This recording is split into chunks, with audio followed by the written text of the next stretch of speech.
Hey everyone, welcome to Ben's Experience. In this video, I will show you how to generate a QR code for a page in Hostinger Website Builder. I am now inside my website editor in Hostinger. This is a website of mine with a page called menu.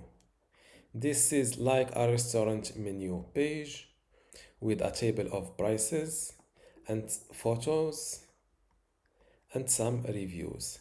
Let's say that I want to drive my traffic from my offline business to directly to this page using a QR code.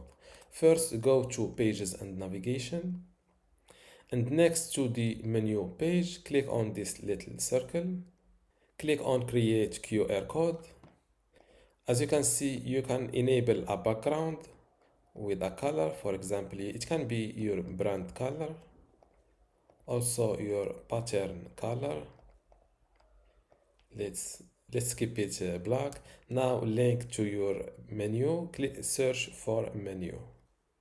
Now select the format you want to download it in. I will go with PNG. Click on download. And this is how to generate a QR code for a page in Hostinger Website Builder for marketing purposes. Before you go, I have something special for you. I have two free online video courses for you. The first one is about Hostinger hosting and WordPress managing, and the second one shows you how to use Hostinger Website Builder to make basic websites or online shops. You can get them both for free just by clicking the link in the description. If you like this video, give it a thumbs up and subscribe. If you have any question, leave a comment below.